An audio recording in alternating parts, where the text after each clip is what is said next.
বলে দিয়েছিলেন যে 5 তারিখ থেকে 18 তারিখ পর্যন্ত আমাদের প্রত্যেকটা ব্লকে বিজয় সম্মেলনী করতে হবে।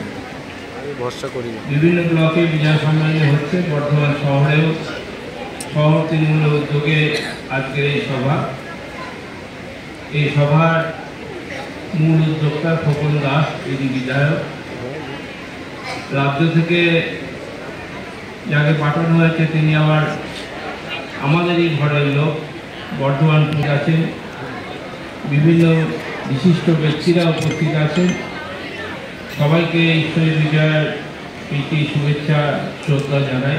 ঠিক তেমনি আপনারা যারা সামনে আছেন তাদেরকেও আমি প্রীতি শুভেচ্ছা শ্রদ্ধা জানাই।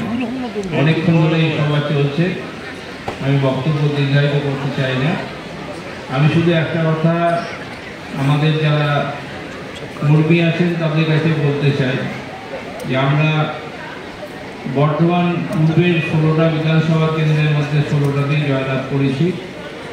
2টো লোকসভা কেন্দ্র 2019-এ আমরা একটা লোকসভা কেন্দ্র হেরে গিয়েছিলাম, কিন্তু পরবর্তী দিনে বর্ধমান দুর্গাপুর লোকসভা কেন্দ্রের কর্মীদের নিরলস প্রচেষ্টায় সেই সিটটাও আমরা উদ্ধার করতে পেরেছি।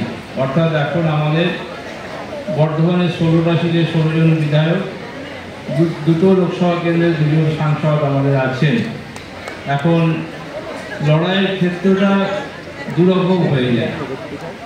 আমি দীর্ঘদিন ধরে বিধায়ক আছি, 3বার বিধায়ক হয়েছি সিপিএমের সময়। তখন দেখতাম একটা সামনাসামনি লড়াই, অনেক রক্তক্ষয়, অনেক মানুষের জীবনহানি, তার মধ্যে দিয়ে আমরা কেউ জিতেছি কেউ হেরেছি। কিন্তু এখন যে লড়াই, এই লড়াইটা আরও কঠিন হয়ে গেছে। তার কারণ তখন কে আমাদের শত্রু তাকে সামনাসামনি দেখতে পেতাম, আর এখন শত্রুদের সামনাসামনি দেখতে পাই না। প্রকৃতপক্ষে ছায়ার সঙ্গে লড়াই, ছায়ার সঙ্গে লড়াই করাটা খুব কঠিন। সেই জায়গায় আমাদের সচেতন হতে হবে যে আমরা যেটা পেয়েছি যে কোনো মূল্যে আমাদেরকে আগামী দিনে সেটাকে ধরে রাখতে হবে।